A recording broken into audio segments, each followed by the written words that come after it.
जिस भी मनुष्य के अंदर आसक्ति है, जिस भी मनुष्य के अंदर अपेक्षा का भाव है कि कोई मेरे को सुख देगा, कोई मेरा भला करेगा, कोई मेरे लिए कुछ करेगा क्योंकि मैंने उसके लिए कुछ किया है, यह भाव मनुष्य के अंदर जब पैदा होता है तब उसके हृदय में जो शुद्ध विचार हैं, उन शुद्ध विचारों में कहीं न कहीं कोई ऐसी रिक्तता आने लगती है, कोई ऐसी कमी महसूस होने लगती है जो उसको अपने से दूर कर देती है। भगवान बुद्ध श्रावस्ती के जेतवन में थुल्ल तिस्स थेर को उपदेश करते हैं। धम्मपद की चौथी गाथा में, चौथे सूत्र में, उसने मुझे दुर्वचन कहे, उसने मुझे मारा, उसने मुझे परास्त किया, उसने मुझे लूट लिया। जो ऐसे विचारों को मन में नहीं रखता उसका बैर समाप्त हो जाता है। और साधारणतया मनुष्य की स्थिति क्या है? हम एक साधारण संसारी लोगों की स्थिति क्या है?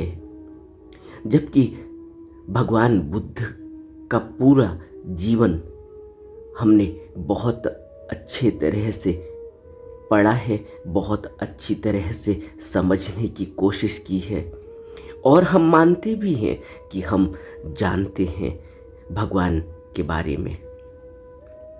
भगवान बुद्ध जब राजमहल छोड़कर निकले हैं तब से लेकर 8 वर्ष तक वह समाज से दूर रहे, निर्जन वनों में रहे और एक आध्यात्मिक साधना में इतने तल्लीन और इतने लीन हो गए कि न तो उन्हें समाज का कोई ख्याल रहा, न उन्हें अपनों का कोई ख्याल रहा, न उन्हें परायों का कोई ख्याल रहा, उन्हें किसी का कोई ख्याल नहीं।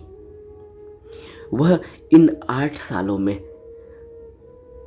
सबसे ही बिल्कुल दूर रह चले गए, एकांत में। और उसके बावजूद हमने ये कहानी, हमने ये गाथाएं, हमने भगवान बुद्ध की पूरे जीवन चरित्र को बहुत अच्छी तरह से पढ़ा और समझा है। इन 8 सालों में भगवान समाज से बिल्कुल दूर रहे, लेकिन उसके बावजूद भी भगवान बुद्ध के हृदय में किसी के प्रति, किसी प्राणी मात्र के प्रति, मनुष्य तो छोड़ो, किसी भी प्राणी मात्र के प्रति जरा भी कोई रंज नहीं, कोई शिकायत नहीं, कोई बैर का भाव नहीं। और इसका परिणाम क्या हुआ कि भगवान बुद्ध एकांत में, अकेले में, निर्जन वनों में रहते हुए भी हर प्राणी मात्र के इतने नज़दीक रहे, उनसे आत्मिक रूप से, हृदय से इतने जुड़ गए कि वह सभी प्राणियों के हृदय में बस गए। किसी के प्रति न तो उनके अंदर कोई भावना है, बैर की भावना है, और न ही किसी प्राणी के लिए उनके हृदय में कोई ऐसी भावना है कि यह मुझे नुकसान पहुंचा सकता है, यह मुझे मार सकता है, यह मुझे लूट सकता है, यह मेरा छीन सकता है। प्राणी मात्र के लिए, मैं मनुष्य की बात ही नहीं कर रहा हूं, प्राणी मात्र के हृदय में भी भगवान बुद्ध के लिए कभी कोई ऐसा भाव ही नहीं आया। और हमने कहानी में यह भी सुना है कि जब किसी पागल हाथी को भगवान के आगे छोड़ा गया, भगवान को दुख देने के लिए, भगवान की जान लेने के लिए, तब भी वह पागल हाथी भगवान बुद्ध के आगे आते ही नतमस्तक हो गया। उस शुद्ध हृदय के आगे, उस शुद्ध चित्त के आगे हाथी जैसा ताकतवर जानवर और जो उस समय मदमस्त है, पागल है, उसके अंदर भी भगवान बुद्ध के प्रति इतना प्रेम और इतनी करुणा पैदा हो गई। यह हमने कहानी में पढ़ा है। यह बातें क्या बताती हैं? यह बातें यह बताती हैं कि जिस व्यक्ति के अंदर हृदय से बैर समाप्त हो गया, जिस व्यक्ति के अंदर हृदय से शिकायत चली गई किसी भी प्राणी मात्र के लिए, उस व्यक्ति का हृदय विराट हो जाता है। इसीलिए हमने बुद्ध को भगवान कहा, इसीलिए हमने उनको इतना ऊपर बैठाया है, इतना ऊपर का दर्जा दिया है, उनको हमने भगवान का दर्जा दिया है। क्यों? क्योंकि मनुष्य के अंदर जब भी कोई बैर भाव समाप्त हो जाएगा, जब भी मनुष्य के अंदर शिकायत चली जाएगी, तब क्या होता है आप ही सोचो। जब मनुष्य के अंदर बैर होता है, हमारे अंदर कोई किसी के प्रति कोई बैर भाव हो, किसी के प्रति कोई शिकायत हो, तो क्या होता है? हम उस व्यक्ति के सामने जाते ही हमारा पूरा चित्त ही बदल जाता है, हमारी पूरी भावना ही बदल जाती है।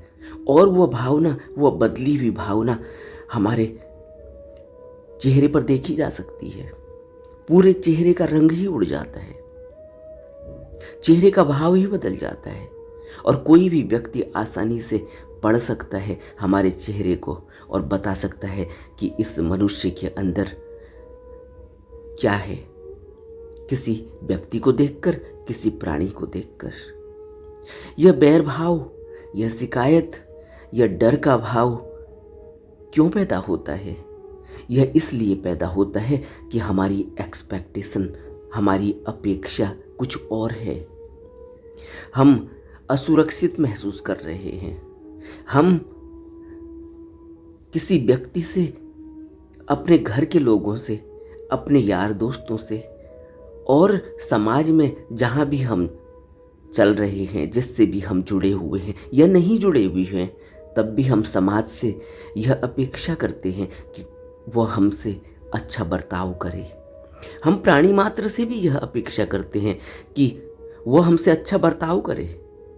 रास्ते में हम चलते हैं, रास्ते में हम देखते हैं कि जानवर हैं, कुत्ता है, बिल्ली है या कोई पक्षी है और हिंसक जानवर हैं। हम उनसे भी अपेक्षा करते हैं कि वो हमारा नुकसान न करे। लेकिन क्या कभी हमने सोचा, क्या कभी हमने किसी प्राणी मात्र के लिए, उन कुत्तों के लिए, उन बिल्ली के लिए, उन पक्षियों के लिए, क्या कभी हमारे अंदर कोई भावना उठी कि हम इनका भी भला करें, हम इनके लिए भी कुछ, हमारे अंदर कोई प्यार का, कोई प्रेम का, कोई करुणा का भाव उठे? जरा सोचो, अपने से पूछो। कभी नहीं उठा। क्यों? क्योंकि हमारे अंदर हम इतने संकुचित और इतने सेल्फ सेंटर्ड हो चुके हैं कि हमारे लिए किसी दूसरे व्यक्ति, किसी दूसरे प्राणी के लिए कोई भाव ही नहीं उठता, कोई ऐसा भाव ही नहीं उठता। कभी सालों में किसी एक दिन कभी ऐसा भाव अगर उठता भी हो तो उसके पीछे भी कहीं ना कहीं कोई मांग रहती है, उसके पीछे भी कहीं ना कहीं कोई इच्छा रहती है। आपने देखा ना, बहुत से लोग जब सुबह आप मॉर्निंग वॉक पर जाते हैं तो बहुत से लोगों को आपने देखा होगा कि कोई पक्षियों को दाना डाल रहा है, कोई चींटियों के लिए आटा डाल रहा है, चीनी डाल रहा है, कोई पानी डाल रहा है, किसी बर्तन में कोई कुछ कर रहा है, कोई कुछ कर रहा है, बहुत अच्छी बात है। लेकिन जब उनके हृदय में उनको टटोलोगे, उनसे पूछोगे, तो ज़्यादातर लोगों से यही आपको सुनने को मिलेगा कि हमने यह कहीं पढ़ा था, यह हमने कहीं सुना था कि इससे यह दुख चले जाते हैं, इससे यह भला हो जाता है। किसी पंडित ने यह कह दिया कि आपके अंदर कोई दोष है, यह दोष इस तरह से दूर हो जाएगा। यानी कहीं न कहीं कोई भावना अपने अच्छे के लिए, अपना अच्छा हो, अपना भला हो, अपने रोग खत्म हो जाएं, अपनी बला टल जाए, इसलिए मनुष्य यह काम कर रहा है। कभी पूछ कर देखो किसी से, और नहीं भी पूछ कर देखोगे तो उस मनुष्य की भाव भंगिमा आपको स्वतः ही बता देगी। और बुद्ध हमसे क्या कह रहे हैं? बुद्ध हमसे कह रहे हैं कि जिस भी व्यक्ति के अंदर से, हृदय से यह भाव चले गए कि उसने मुझे दुर्वचन कहा, उसने मुझे मारा, उसने मुझे परास्त किया, उसने मुझे लूट लिया, जो ऐसे विचारों को मन में नहीं रखता, उसका बैर समाप्त हो जाता है। और जब भी बैर समाप्त हुआ, यह बैर, यह शिकायत, यह असुरक्षा, यह दुख कि किसी ने मेरे साथ ऐसा कर दिया, यह शिकायत मनुष्य के मन में बैठी हुई है, मनुष्य के हृदय में बैठी हुई है। और मनुष्य के मन में, मनुष्य के हृदय में जब यह बैठ गई है तो उसके अंदर से फिर प्यार, करुणा और दया नहीं उठ पाएगी। और जिस भी व्यक्ति के अंदर में प्रेम, करुणा, दया और प्राणी मात्र के प्रति सुख और खुशी का भाव न उठे, उस व्यक्ति की यात्रा अभी आध्यात्म में बहुत लंबी है। यह समझना चाहिए। हर व्यक्ति यह चाहता है आप किसी भी व्यक्ति के दिल को टटोल लें, किसी भी व्यक्ति की आंतरिक स्थिति को देखें, अपने घर में देखें, अपने आस पड़ोस में देखें, किसी भी व्यक्ति के अंदर आप पाएंगे कि वह व्यक्ति आध्यात्मिक यात्रा करना चाहता है। वह व्यक्ति सुख शांति की तलाश में अपनी तरफ से जो कुछ भी बन पड़ता है, वह कहीं न कहीं खोज रहा है, कहीं न कहीं टटोल रहा है, कहीं न कहीं कुछ न कुछ कर रहा है। हर व्यक्ति के अंदर आध्यात्म की तरफ बढ़ने की सुगबुगाहट है, और इसके लिए हर व्यक्ति सुबह उठकर पूजा पाठ करता है, भगवान का नाम लेता है, अपनी तरफ से जो कुछ भी उसने सीखा है, जो कुछ भी उसको सिखाया गया है, जिस भी माहौल, जिस भी समाज में वो रहता है, वह अपने को सुरक्षित करने के लिए, अपने अंदर शांति खोजने के लिए, शांति लाने के लिए, अपने मन को शुद्ध करने के लिए भगवान की याद करता है।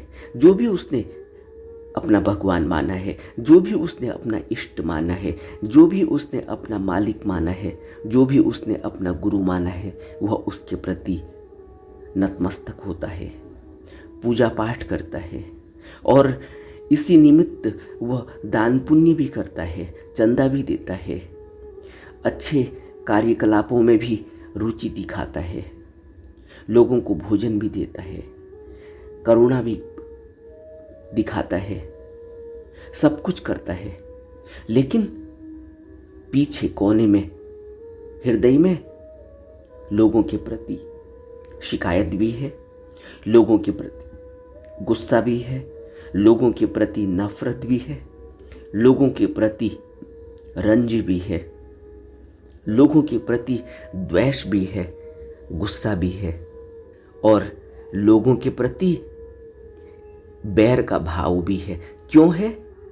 इसलिए है कि कहीं न कहीं जो कुछ भी अब तक घटना घटी है, अगर वह उसके मन के हिसाब से ठीक नहीं है, उसको ठीक नहीं लगी, तो वह उन घटनाओं को गलत कहकर अपने अंदर बैठाकर उन व्यक्तियों के प्रति या तो शिकायत अपने अंदर दबाए हुए है, और या उन घटनाओं को बार बार याद करके अपने आप को असुरक्षा से सुरक्षा की तरफ ले जाने का इंतजाम करता है। इसलिए बुद्ध कहते हैं, 4 आर्य सत्यों में बुद्ध ने कहा कि पहला आर्य सत्य कि दुख है, इस जगत में दुख है। और बुद्ध ने दूसरा आर्य सत्य कहा कि दुख समुदय है, दुख का कारण है। और बुद्ध ने जब इसका विस्तार किया, इसको विस्तार से समझाया, तब बुद्ध ने कहा कि जिस चीज को हम सुख समझते हैं और दुख से मुक्त होने के लिए वह कृत्य कर रहे हैं, हमें पता ही नहीं होता कि जो हम सुख के लिए कृत्य कर रहे हैं वही दुख का कारण है। तो हमें नहीं पता कि जिस व्यक्ति से हम शिकायत कर रहे हैं, उस व्यक्ति से हम शिकायत तो इसलिए कर रहे हैं कि उसने हमारे मन के हिसाब से जो हम चाहते थे वह नहीं किया, इसलिए हम दुखी हैं। लेकिन हमें यह नहीं पता कि उस व्यक्ति ने जो किया है वह हमारे फायदे के लिए है। आप समझ रहे हैं?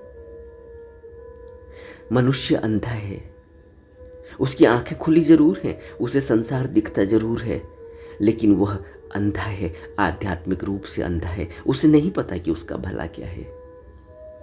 एक व्यक्ति का बच्चा नहीं होता, वो बहुत दुखी है कि उसका बच्चा नहीं हुआ।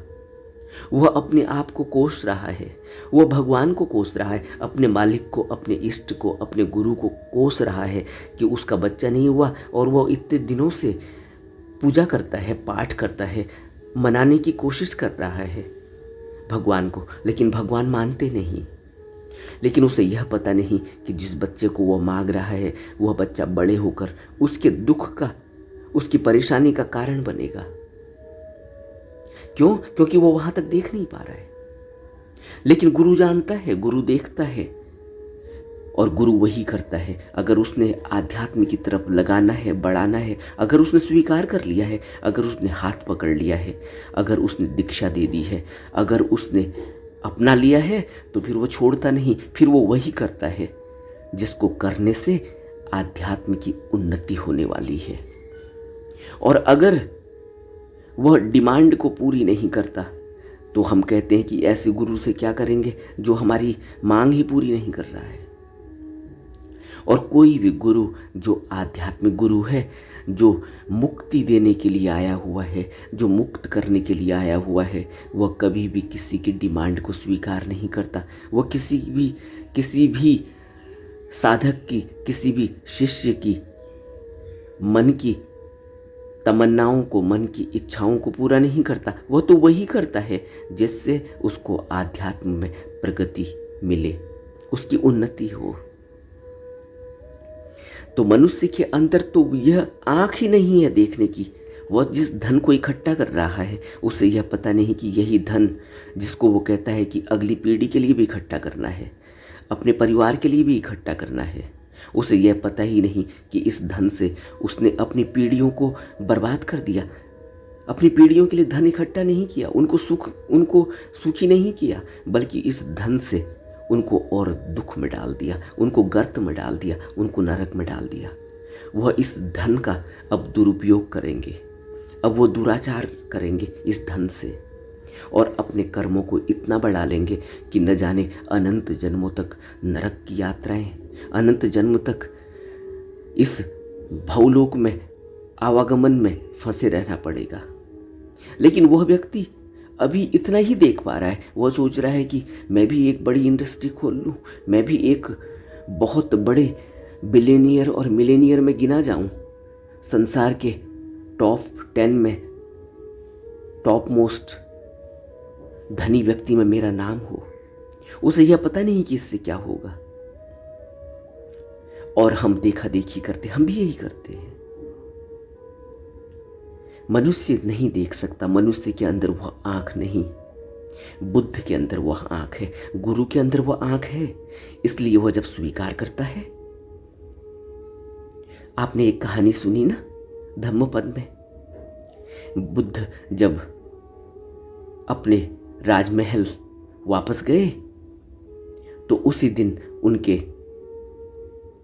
भाई को राज तिलक होना है, नंद को राज तिलक होना है, जो उनका सौतेला भाई है। और कहते हैं कि नंद उनके साथ साथ उनके पीछे चल दिया। उनका भिक्षा पात्र, बुद्ध ने अपना भिक्षा पात्र वापस आते समय उसको पकड़ा दिया और वह उस भिक्षा पात्र को लेकर बुद्ध के पीछे पीछे चलने लगा कि इनको गांव के बाहर तक छोड़ आएगा। लेकिन बुद्ध तो आगे आगे चल रहे हैं, वो पीछे भिक्षा पात्र को अब छोड़ भी नहीं सकता। अब उनको यह भी नहीं कह पाता कि आप भिक्षा पात्र पकड़े, अब मुझे वापस जाना होगा क्योंकि मेरी राज तिलक की तैयारी है। और उसी दिन राज तिलक के बाद ही शादी की भी तैयारी थी, विवाह होना था नंद का। लेकिन बुद्ध ने भिक्षा पात्र नहीं लिया। बुद्ध तो आगे आगे चल रहे हैं, वो भिक्षा पात्र लेकर पीछे पीछे चल के गांव से बाहर आ गया। लोगों ने रोकने की कोशिश की कि रुक जाओ नंद, आगे मत जाओ, यहीं रुक जाओ, तुम्हारा राज तिलक होना है, तुम्हारी शादी होनी है, तुम आगे इस श्रवण के साथ मत जाओ। यहां तक कि कहते हैं कि नंद की मंगेतर ने, नंद की जिससे शादी होनी थी, उसने भी नंद को रोकने की कोशिश की, लेकिन नंद रुक नहीं पाया। और नंद जब गांव से बाहर निकला जहां बुद्ध विहार कर रहे थे, तो बुद्ध ने, जैसे ही नंद ने भिक्षा पात्र बुद्ध को वापस दिया, बुद्ध ने कहा, क्या तुम संघ में रहना चाहोगे? क्या तुम भिक्षु बनना चाहोगे? क्या तुम दीक्षा लेना चाहोगे? क्या तुम भिक्षु बनना चाहोगे? और कहते हैं कि नंद के मुंह से हाँ निकल गया। आप समझ रहे? जिसको वह अपनाना चाहता है, जिसको वह अपना बनाना चाहता है, जिसके ऊपर उसकी करुणा और दया की दृष्टि पड़ जाती है, चाहता तो वो सबको है, लेकिन उसको कोई समझ नहीं पाता। लोग भागने लगते हैं। भागना यही है, भागना यह नहीं है कि कोई बुद्ध को देखकर दूर से भाग रहा है। भागना यही है कि उस व्यक्ति की आशाएं, तृष्णाएं, इच्छाएं इतनी बलवती हैं कि वह अंधा है, उसको दिखाई नहीं देता, उसके अंदर कोई सूझबूझ ही पैदा नहीं हो पाती। अभी 2 दिन पहले ही हमने एक कहानी बुद्ध की धम्मपद गाथा से सुनी है कि बुद्ध देख रहे हैं कि यह व्यक्ति इतना बड़ा घर जिसमें कई कमरे हैं, इतना बड़ा घर बनाकर यह व्यक्ति क्यों परेशान है, जबकि इसकी तो मृत्यु समीप है, इसको तो तुरंत मर ही जाना है अब। लेकिन यह इतना बड़ा घर बनाकर इतना आसक्त है कि, और बताने की कोशिश करता है जगह जगह लोगों को कि देखो मैंने कितना बड़ा घर बनाया, देखो मैंने कितने कमरे बनाए, इसमें इन कमरों की यह ज़रूरत है, यह इसलिए बनवाए गए हैं, अपनी ज़रूरत है। वह क्यों बनाया गया इसको वह बताना चाहता है लोगों को। और बुद्ध आनंद को भेजते हैं उसके पास करुणावश कि आनंद जाओ, इस व्यक्ति के पास जाओ, यह व्यक्ति मूर्ख है, इसको पता ही नहीं चलता कि इसकी तो मृत्यु बहुत ही समीप है और यह इतना आसक्त हो गया है इतने बड़े घर में। इसने क्यों बनाया यह घर? इसमें तो यह रह भी नहीं पाएगा क्योंकि इसकी मृत्यु तो बिल्कुल नज़दीक है। जाओ इसको धम्म का उपदेश दो, शायद इसके कानों में पड़ जाए और यह मुक्त हो जाए।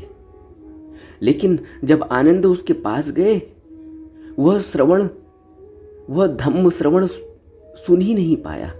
वह तो और भी आनंद को उसकी उपयोगिता बताने लगा कि उसने इतना बड़ा घर क्यों बनाया है, इसकी क्या उपयोगिता है। आनंद के बताए हुए धम्मोपदेश, आनंद के बताए हुए आर्य अष्टांगिक मार्ग की बातें उसके कानों में ही नहीं पड़ी, जैसे उसके अंदर कोई फर्क ही नहीं पड़ा, क्योंकि वह सुनने को तैयार ही नहीं, उसका हृदय इतना भरा हुआ है। यही बुद्ध धम्मपद के 4थे सूत्र में हमसे कह रहे हैं कि जिसके विचारों में, जिसके हृदय में इतने गहरे में बैर नहीं बैठा हो, जिसकी कोई शिकायत नहीं रही, जिसके अंदर अब यह भाव ही नहीं रहा कि उसने मुझे लूट लिया, उसने मुझे मार दिया, उसने मुझे परास्त कर दिया, उसने मुझे दुर्वचन कह दिए, जिसके अंदर से यह शिकायतें चली गई, जिसके अंदर से यह भाव चला गया नफरत का, बैर का, द्वेष का, ईर्ष्या का, उसका मन विचारों से शुद्ध हो जाता है। और जैसे ही वह शुद्ध होता है वह फिर धम्म के मार्ग पर चलने के लायक हो जाता है। और धम्म के मार्ग पर चलने के जो लायक हो जाता है उसको बुद्ध की दृष्टि ही काफ़ी है। करुणा की एक दृष्टि, प्रेम की एक दृष्टि, बुद्ध का मात्र एक वचन, बल्कि वचन की भी ज़रूरत नहीं पड़ती, बुद्ध की दृष्टि में इतनी आभा है, इतना तेज है, इतना प्रकाश है कि उस प्रकाश को पाते ही व्यक्ति आध्यात्म की यात्रा पर स्वतः ही निकल जाता है। उसका दीपक स्वतः ही जलने लगता है, जिसको बुद्ध कहते हैं अत्तो दीपो भव। उसका दीपक जल गया, वो फिर स्वतः ही मार्ग की तरफ आगे आगे बढ़ने लगता है, अपने दीपक से बढ़ने लगता है, उसका दीपक प्रज्वलित हो जाता है। और हम कहते हैं कि हम तो इतने सालों से धम्म के मार्ग पर चल रहे हैं, हमें तो 50 साल हो गए, हमें तो 30 साल हो गए, हमें तो 20 साल हो गए, लेकिन हमारे अंदर कोई दीप प्रज्वलित नहीं होता। क्यों? अपने से पूछना होगा क्यों। इस क्यों को अपने से पूछना होगा। कितनी शिकायतें हैं, कितनी शिकायतें अभी तक। जिस भिक्षु ने घर छोड़ दिया, बार छोड़ दिया, समाज से दूर रहने लगा, संघ में रहने लगा, उस भिक्षु के अंदर भी अब तक शिकायतें हैं। वह शिकायतें तो नीचे दबी हुई हैं जहां से वह निकल कर आया है, अब यहां संघ में शिकायत करता है। अब भिक्षाटन को जाता है तो वहां भी उसके अंदर भाव उठता है, विचार उठता है, इच्छाएं और कामनाएं उठती हैं। अपने से पूछना होगा, अपने मन को देखना होगा, अपने अंदर उठ रहे विचारों को देखना होगा, अपने हृदय को देखना होगा कि यह कितना शुद्ध है, इसमें क्या दबा हुआ है, अभी भी क्या भाव उठ रहे हैं। और जो गृहस्थी है, जो गृहस्थ में रहकर धम्म के मार्ग पर चलना चाहता है, उपासक है, उसको भी सोचना होगा कि वह धम्म के मार्ग पर चलना तो चाहता है, लेकिन कितनी शिकायतें अपने परिवार से उसने लगा रखी हैं, और कितनी अपेक्षा वह अपने उन लोगों से करता है जिसके लिए वह कुछ कर रहा है, या जिसका उसने भला कर दिया, जिसके लिए उसने कोई सेवा का भाव उसके अंदर आया, उसने सेवा कर दी, या उसके लिए जिसके लिए उसने थोड़ा बहुत कर दिया, उससे अपेक्षा करता है अब। और जब अपेक्षा पूरी नहीं होती तो ईर्ष्या करता है, शिकायत करता है। अब आप सोचो कि ऐसा व्यक्ति धम्म के मार्ग पर कितना चल पाएगा। यह हमें अपने से पूछना है, हमें दूसरे को नहीं देखना। अपने अंदर टटोलना होगा कि यहाँ शिकायतें कौन सी बैठी हुई हैं। अपने से पूछना होगा कि इतना बैर मेरे अंदर क्यों है। अपने से पूछना होगा कि मैं अपेक्षा क्यों कर रहा हूं। और बुद्ध तो कहते हैं कि अपेक्षा विहीन होना होगा। जब बैर समाप्त हो जाएगा, जब यह भाव समाप्त हो जाएंगे कि मुझे किसी ने लूट लिया, मुझे किसी ने मार दिया, मुझे किसी ने दुर्वचन कह दिए, तब मनुष्य की जागृति होती है, तब मनुष्य के अंदर जागृति उठी, तब उसके अंदर अवेयरनेस पैदा होती है। और इस अवेयरनेस से वह फिर अपनी अवेयरनेस से, अपने होश से, अपने धम्म के मार्ग पर आगे को बढ़ने लगता है। ऐसे नहीं होगा जिस तरह से हम एक आदतन चल रहे हैं। देखा ना, एक पशु आदतन चलता है, एक बार वह जिस मार्ग पर चलता है फिर आदतन उस मार्ग पर चलता है। क्यों? क्योंकि उसके अंदर सोच विचार की ताकत नहीं है, तो वह आदतन उस मार्ग पर चलता है। क्यों? क्योंकि उसके अंदर, उसके ब्रेन में ऐसा पैटर्न है, वह पैटर्न बनाकर चलता है। इसको हम रेप्टिलियन ब्रेन कहते हैं। रेप्टिलियन ब्रेन का यह हिस्सा यह पार्ट है हमारे अंदर जो एक पैटर्न पर चलता है। वो पैटर्न बना लिया उसने कि उसे इस रास्ते पर ऐसे ऐसे ऐसे ऐसे चलना है, वो वैसे ही चलेगा। और जरा सा भी उस रास्ते को बंद कर दो, फिर उसे अब यह पता नहीं कि अब कहाँ से अब क्या करूँ, अब वो वहीं खड़ा हो जाएगा। अब उसको समझ ही नहीं आएगा। क्यों? क्योंकि उसके अंदर विचार करने की ताकत ही नहीं है कि वो देखे भाले कि कहीं से दूसरा रास्ता खुला होगा। देखते हैं ना आप, गाय भैंसों को जो लोग पालते हैं, पोसते हैं, उनको देखो जरा, उनसे पूछो, कोई भी रास्ता बंद कर दो जिस पर वो रोज वो भैंस चल रही है या गाय चल रही है या कोई जानवर चल रहा है, उस रास्ते को बंद करते ही फिर उसको उस रास्ते पर भेजो, तो अगर रास्ता आगे बंद होगा तो वहीं खड़ा हो जाएगा। वो फिर देखने लगे कहाँ से कूदा जाए। वो यह विचार ही नहीं कर पाएगा कि हो सकता है कि कहीं दूसरा रास्ता खोला हो, कहीं से मैं थोड़ा सा निकल सकता हूँ, कोई दूसरा रास्ता ढूंढूं। ढूंढने का तो कोई विचार ही उसके अंदर नहीं है। क्यों? क्योंकि उसके अंदर सोच विचार करने की ताकत नहीं है। सिर्फ मनुष्य को दिया है, यह वरदान है मनुष्य को कुदरत का, इसीलिए क्योंकि वह मनुष्य से भगवान बन सकता है। बुद्ध ने यह हमें करके दिखाया, उन गुरुओं ने, उन सतगुरुओं ने यह हमें करके दिखाया, हमें बताया कि यह हो सकता है। इसीलिए तो तर्क की ताकत दी है, इसीलिए तो विवेक की ताकत दी है, इसीलिए तो प्रज्ञा की शक्ति दी है। लेकिन हम क्या करते हैं? हम आज भी उस पशुवत जीवन जी रहे हैं। उतनी ही शिकायतें अंदर रखी हैं, उतना ही रंज अंदर रखा है, उतना ही द्वेष, उतना ही विरोध, बैर अपने अंदर रखा है, और हम सोच रहे हैं कि हम धम्म के मार्ग पर चल लेंगे। हमें अपने से पूछना होगा। जितना आसान हम समझ रहे हैं उतना आसान है नहीं, और बाहर कुछ मिलने वाला भी नहीं है। बाहर से तो गाइडेंस मिल सकती है, कोई गाइड कर सकता है, कोई बुद्ध अपनी कृपा दृष्टि से, अपनी दया दृष्टि से, अपनी करुणा की दृष्टि से हमको ज्ञान दे सकता है, हमको अपने प्रवचन, अपने उपदेश दे सकता है। लेकिन चलना हमें होगा, करना हमें होगा, हमें अपनी सफाई खुद करनी होगी, हमें ध्यान खुद करना होगा। वो हमारे लिए नहीं कर सकते। अगर हम अभी भी धोखे में हैं और एक ऐसा जीवन जी रहे हैं कि कोई हमारे लिए कर देगा, कोई गुरु, कोई बुद्ध हमारे लिए कर देगा, तो ऐसा होने वाला नहीं। हमें गाइडेंस लेकर खुद करना होगा।